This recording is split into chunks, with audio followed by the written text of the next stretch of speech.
빅랜드 온누리교회 교우 여러분, 안녕하십니까? 말씀으로 나를 살피고 말씀으로 주위를 돌아보며 말씀 따라 함께 걸어가는 시간, 우리 시간입니다.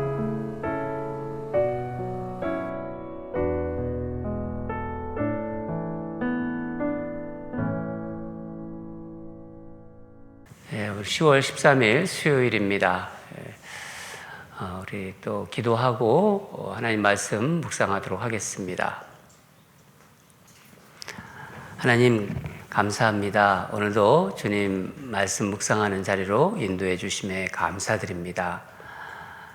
우리가 하나님을 의지한다는 것이 얼마나 감사한지 모르겠습니다.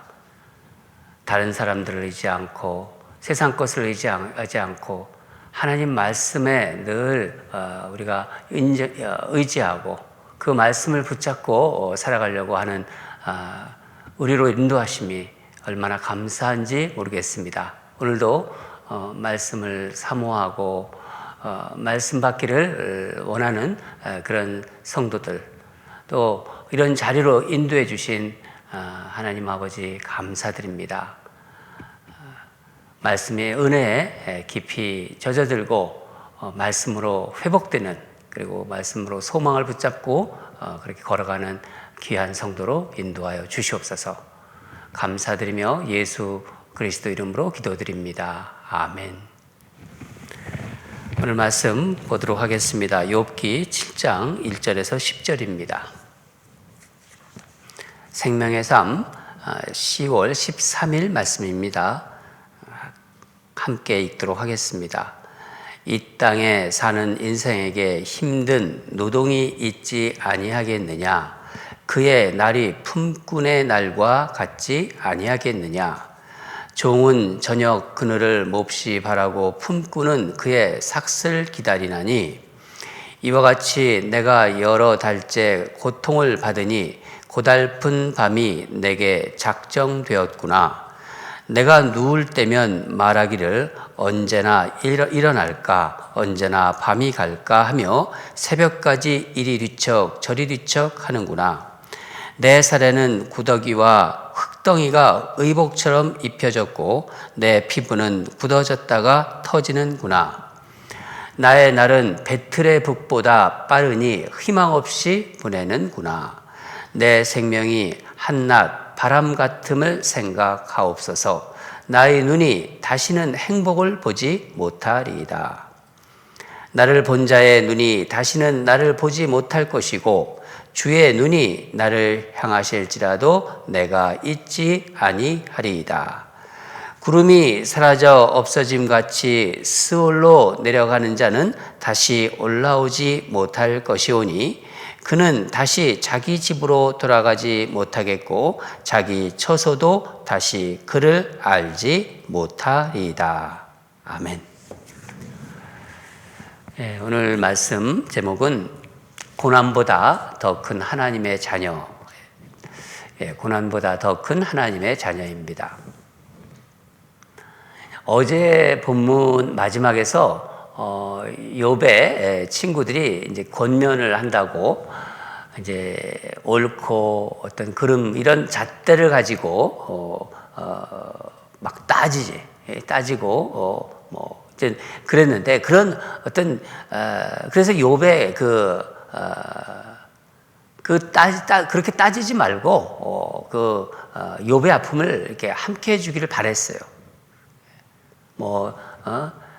고통 중에 있는 욥에게 뭐가 옳고 틀리다 이렇게 따지지 말고 그 아픔을 함께 해주기를 욥이 바랬죠. 그리고 내게로 얼굴을 돌리라, 내게로 얼굴을 돌리라 그렇게 말했습니다.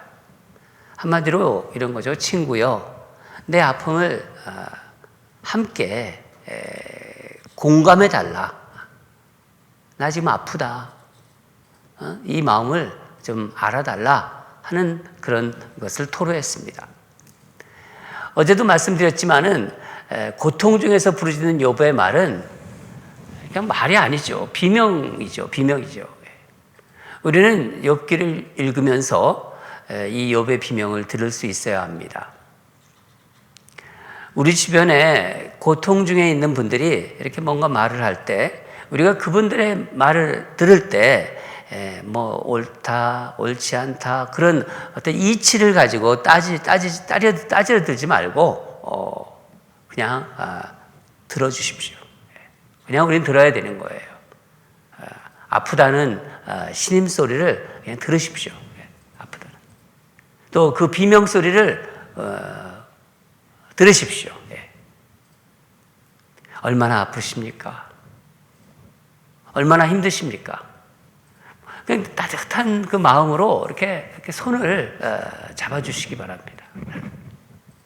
욥은 친구들에게 그런 것을 지금 원한 것입니다. 오늘 본문에서 욥은 자신이 겪고 있는 이 고통의 무게를 헤아려 주지 못하는 친구들에게 다시 한번 자신이 겪고 있는 이 극심한 고통과 슬픔을 설명해 주고 있어요. 먼저 인생이라는 것을 얘기하면서 이 순탄치만은 않은 인생의 어떤 그 모습, 실상을 말합니다. 그게 1절, 2절인데 우리 1절, 2절 같이 읽겠습니다. 이 땅에 사는 인생에게 힘든 노동이 있지 아니하겠느냐? 그의 날이 품꾼의 날과 같지 아니하겠느냐? 종은 저녁 그늘을 몹시 바라고 품꾼은 그의 삭슬을 기다리나니. 인생은 힘든 노동이 있다. 마치 종과 어떤 품꾼의 인생 같다. 그저 그냥 뭐 날이 저물기를 바라고 또 하루 품삯이나 바란다는 그런 의미입니다. 3절, 4절을 보면은 종과 품꾼들은 밤이 빨리 오기를 바라요. 밤에 쉴 수 있으니까.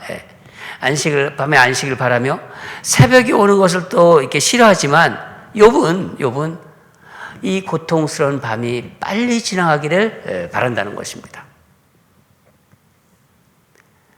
욥의 인생은 고통의 달들이고 고달픔의 밤이다. 그렇게 말하고 있어요. 5절에서 자신의 이제 몸이 상태가 어떤지를 아주 자세히 말하는데 우리 5절을 같이 읽겠습니다. 내 살에는 구더기와 흙덩이가 의복처럼 입혀졌고 내 피부는 굳어졌다가 터지는구나. 여러분 한번 이 모습을 한번 상상해 보세요. 정말 극심한 그 피부 질환으로 온몸이 이제 막 골마가지고 문드러지고 막 상처로 막 투성이로 덮여 있는 거예요. 아마 욥의 친구들이 욥을 차마 이렇게 뭐 눈으로 이렇게 눈을 뜨고 아마 볼 수 없는 그런 지경이었을 거예요. 이게 여기서 뭐 우리가 피부병이라고 하지만은 아마 이게 나병이 아닌가. 나병. 한센시병이라고 하죠. 요즘은 한센시병이 아니었을까 그렇게 추측합니다. 여러분 이 한센시병, 나병은 완전히 이게 낫지 않고 조금 좋아졌다가 나빠졌다가 이게 계속 반복되는 병입니다. 그래서 아주 절망적인 병이에요. 욥은 그의 삶에 희망이 없다고 고백합니다. 6절을 보면은 나의 날은 배틀의 북보다 빠르니 희망 없이 보내는구나. 옷감을 이렇게 여기서 배틀의 북이 나오죠. 옷감을 짜는 이 배틀의 북과 같이 이게 왔다 갔다 하거든요. 날실과 이 실실이 이게 있으면서 이게 서로 이리저리 빠르게 이렇게 지나가는 이 배틀북이. 욥은 지금 그러니까 자신이 죽음을 향하여 달려가고 있고 뭐 전혀 회복할 희망도 없이 지금 이 배틀의 북 얘기했잖아요. 이 배틀의 북처럼 빠르게 이렇게 지나가고 있다는 것입니다. 내 신세가 지금 이렇다. 친구들, 형제들, 내 신세가 이렇다. 자기 처지를 지금 말하고 있는 것입니다. 사실 욥이 자신의 처지를 이런 어떤 소망 없는 그런 상태를 친구들에게 이야기한들 무슨 어떤 소용이 있겠습니까? 그저 마음을 알아달라는 거죠. 답이 없을 거라는 거는 그걸 욥도 잘 알고 있어요. 결국 욥이 어떤 도움을 요청하고 은혜를 구할 대상은 하나님이라는 것을 욥은 알고 있습니다. 그래서 욥은 이제 하나님을 향해서 직접 말하기 시작합니다. 7절부터인데 한번 7절 같이 읽겠습니다. 내 생명이 한낮 바람 같음을 생각하옵소서. 나의 눈이 다시는 행복을 보지 못하리이다. 생각을 해달라는 것은 여기서 기억해달라는 의미예요. 하나님, 나를 기억해 주소서. 욥이 이 생명이 바람 같다는 것을, 내 생명이 지금 바람 같다는 것을 기억해달라. 하나님 기억해 주시옵소서. 그렇게 말하는 거예요. 인생이 마치 바람 같고, 바람이 왔다 갔다 하면 이게 모르죠. 언제 왔는지 언제 가는지 모르죠. 마치 안개처럼 확 안개가 있다가 싹 또 사라지잖아요. 금방 사라지는 그런 인생이기에 하나님이 내 삶에 개입해 주지 않으시면은 욥은 더 이상 어떤 삶의 가치, 인생을 살 의미를 찾을 수가 없다고 얘기하는 것입니다. 여러분, 우리가 인생을 이렇게 살아가면서 정말 가장 힘들 때가 언제였을까요? 또 언제일까요? 한번 생각해 보십시오. 사람마다 좀 다르겠지만 대체로 내가 왜 살아야 하는가? 삶의 이유를 모를 때가 아닐까요? 내 삶의 의미가 없다고 생각할 때 내가 왜 이렇게 살아야 하는가? 이게 무슨 의미가 있나? 살아도 사는 것 같지 않을 때 아마 그런 생각이 들 것 같아요. 여러분, 사람은 살아갈 이유가 있어야 돼요. 삶의 의미가 있어야 된다는 거죠. 욥은 지금 인생을 살아내야 할 이유가 없는 거예요. 그 이유 본문 8절부터 10절까지를 보면은 자신이 희망이 전혀 없다는 것을 고백하여 스올로 내려간다. 9절에 나오죠. 내려가는 자, 스올로 내려가는 자. 10절에 보면은 다시 집으로 돌아가지 못하겠고, 다시 집으로 못하겠고, 가더라도 자기를 알아보지도 못한다. 이런 이야기가 바로 희망이 없다는 것을 이야기하고 있는 것입니다. 오래전에 본 영화의 한 장면이 생각이 나는데, 비행기를 타고 가던 사람들이 비행기가 갑자기 이제 아주 조난을 당해요. 그러니까 높은 산에서 이제 그래서 추락해서 결국 조난을 당합니다. 연락이 완전히 두절된 곳이고 모두 다 고립이 돼요. 순식간에 이제 세상과 완전히 단절되어서 그리고 시간은 계속 흘러가고 있어요. 처음에는 비행기에 탔던 사람들이 어떻게 해서든지 막 살려고 발버둥 칩니다. 먹을 것도 없고, 다 떨어지고, 그래서 이제 아침 이슬 이렇게 막 받아가지고, 이렇게 그걸 물로 해서 또 먹기도 하고, 별의별 짓을 다 해요, 막. 그러나 점점점 시간이 갈수록 연락은 안 되고, 사람들은 죽어가고, 희망이 이제 없어져요. 마지막 한 부부가 남아요. 한 부부가 남는데, 그 소지품에서 한 장의 빛바랜 그 어떤 사진을 발견해요. 집에 있을 그 아이들의 아주 밝게 웃는 모습입니다. 이 부부는 이 아이들을 위해서라도 살아야겠다. 희망을 다 잃었어요. 죽는 순간만 지금 기다리고 있었는데, 이 아이들을 위해서라도 살아야겠다. 여기서 우리가 죽으면은 자기들이 조난당한 게 아니라 이 아이들이 조난당하게 된다. 그런 생각을 하게 됩니다. 그래서 살아내야 할 삶의 의미를 찾습니다. 그 한 장의 빛바랜 사진 속에서. 결국은 기다리다가 구출이 돼요. 욥은 지금 마치 조난당한 부부처럼 삶의 의미를 찾지 못하지만은 마침내 욥은 아주 정말 극심한 고통 가운데서 그래도 죽음을 허락하지 않으시는 하나님에게서 소망을 찾습니다. 그러니까 살아야 할 의미를 찾고 있는 거예요. 12절을 보면은 12절을 보면 욥이 이렇게 부르짖습니다. 주께서 어찌하여 나를 지키시나이까? 내가 바다이니까 괴물이니까 이렇게 항변해요. 여러분, 이 바다는 모든 물이죠. 물, 하늘에서 내려오고 또 땅에서 육지에서 내려오는 모든 물, 강물을 받아들일 정도로 커요. 바다는. 욥은 하나님께 내가 그렇게 바다처럼 큰 사람입니까? 내가 그렇게 바다처럼 아주 모든 것을 받아들일 만한 그런 사람입니까? 그렇게 항변하고 있는 거예요. 근데 역설적으로 이 말을 가만히 생각하면요, 욥의 이 항변이 맞습니다. 욥은 바다이고 바다의 큰 괴물과 같아요. 상징적으로. 욥기 마지막에 부분을 보면 하나님께서 욥에게 이런 의미로 말씀하시는 부분이 나오는데 이런 거예요. 욥아, 너는 너의 고통보다 더 큰 존재다. 왜 고통 가운데서도 너를 데려가지 않느냐고? 왜 그런 고통 가운데서 내가 너를 데려가지 않느냐고? 왜 이유 없는 고난이 있냐고? 왜 까닭 없는 고난이 있냐고? 욥아, 내가 내 고통보다 더 큰 존재이기 때문이다.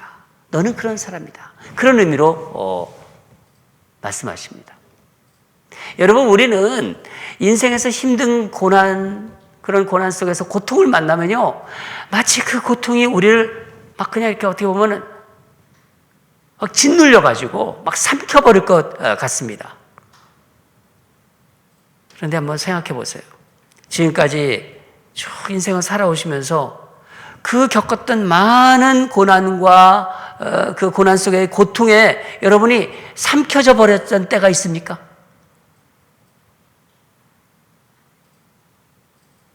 아닙니다. 없어요. 없을 거예요. 인생에 이런저런 근심, 걱정, 고난, 고통을 이기고 살아내셨어요. 그렇죠? 힘들었지만은 죽을 것 같았지만은 고통스럽지만 이겨냈습니다. 그리고 우리는 우리가 당한 인생의 고난, 그 고통보다 더 커졌어요. 더 커졌습니다. 저는 바울 사도가 고백한 자신의 삶을 생각하면서 또 그리스도인들에게 하고 싶은 말, 예수 믿는 사람들에게 했던 그 고린도전서에서 했던 10장 13절의 말씀이 생각나는데, 사람이 감당할 시험 밖에는 너희가 당한 것이 없나니 오직 하나님은 미쁘사 너희가 감당하지 못할 시험 당함을 허락하시고 시험 당할 즈음에 또한 피할 길을 내사 너희로 능히 감당하게 하시느니라. 시험은 시련을 포함하는 거예요. 사랑하는 성도 여러분, 사랑하는 우리 교우 여러분, 우리의 시련, 고난보다 하나님은 우리를 더 큰 존재로 만들어 가세요. 욥이 고난보다 큰 존재이듯이 하나님은 지금도 우리를 시련보다, 고난보다 더 큰 존재로 만들어가고 계십니다. 물론 그 고난의 과정은 참으로 고통스럽고 괴롭습니다. 정말 욥은 바다이고 바다 괴물보다 더 큰 존재입니다. 하나님께서는 욥기 마지막에서 욥에게 고난보다 큰 나의 자녀로 살아가라고 하는 그런 말씀을 하세요. 이 인생을. 이것은 우리에게도 지금 이 시기에 동일하게 주시는 말씀입니다. 너는 내가 당하고 있는 고난보다 큰 나의 자녀다. 그렇게 성령께서 우리에게 오늘 말씀해 주십니다. 너는 내가 당하고 있는 고난, 그 고난의 고통보다 더 큰 나의 자녀다. 오늘 우리에게 주시는 하나님의 메시지라고 받으시기 바랍니다. 다 같이 기도하겠습니다. 하나님 아버지, 욥의 고통을 묵상하고 있습니다. 사람마다 고통이 다 다르지요. 그러나 이유 없이 당하는 이 고통, 이 고난 속에서 욥이 친구들에게 말하고 그 고난에 대해서 자기 처지를 설명하고 또 하나님께 항변합니다. 하나님 앞에서 하나님이 어떻게 자신을 이런 일을 당하게 허락하셨는지, 그러나 그 하나님께 소망을 발견하고 신랄 같은 희망을 발견합니다. 죽고 싶어도 죽지 못하는 욥의 상태에서 하나님은 욥을 그 고난보다 더 큰 욥으로 만들어 가신다는 것을 결국은 욥이 깨닫게 될 것입니다. 하나님 아버지, 우리가 인생 살아가면서 몸이 아프고 마음이 무너지고 정말 병들고 힘들 때, 우리가 고통스러울 때, 또 말할 수 없는 경제적인 어떤 고통이 있을 때, 오늘 욥이 이 욥기를 통해서 우리가 받았던 이 말씀을 늘 기억하면서 정말 하나님 앞에서 이겨내는 그런 성도들로 세워 주시옵소서. 오늘도 하나님과 동행할 우리의 발걸음을 기억하면서 주님과 함께 승리하는 그런 하루로 인도하여 주시옵소서. 감사드리며 예수님 이름으로 기도드립니다. 아멘. 계속해서 기도하겠습니다. 두 가지 기도하겠습니다. 욥이 고통 중에도 하나님에게서 살아야 할 이유를 찾았어요. 소망을 찾았죠. 그렇듯이 우리도 삶에 이런저런 고난이 찾아올 때 삶의 고통보다 큰 하나님의 자녀라는 생각으로 살아가게 하소서. 그 말씀의 어떤 그 능력으로 하나님이 함께 하신다는 그 놀라운 하나님의 말씀으로 우리가 살아가게 하소서. 삶의 고통보다 큰 하나님의 자녀라는 그 나의 정체성을 가지고 나는 그런 사람이라는 생각을 가지고 그렇게 이겨내는 우리 성도들 되게 하소서. 지금 고난받고 있는 성도들 오늘 말씀을 받으면서 하나님이 주신 위로로 생각하시기 바랍니다. 우리 그렇게 기도했으면 좋겠고요. 첫 번째 기도고, 두 번째는 내년도를 이제 준비하고 있는데 내년도 우리 교회를 이 카운슬 또 각 부서를 섬길 아주 신실하게 그 섬길 종들을 보내주소서. 우리 그런 마음으로 기도합시다. 교회가 하나님이 일하시지만 우리도 같이 일해야 됩니다, 여러분. 내년도 이제 이런 분 저런 분 제가 기도하면서 또 추천도 받아가면서 여러분들에게 권면할 텐데 여러분 거부하지 마시고 하나님이 부르시면 섬기겠습니다 하는 마음을 갖게 하소서. 하나님께서 하나님의 교회를 섬길 종들에게 마음 주소서. 우리 온 교우가 합심으로 또 내년에는 더 어떤 상황이 될지 모르지만은 우리 하나님이 우리 교회를 붙잡고 계세요. 또 우리가 함께 일해야 됩니다.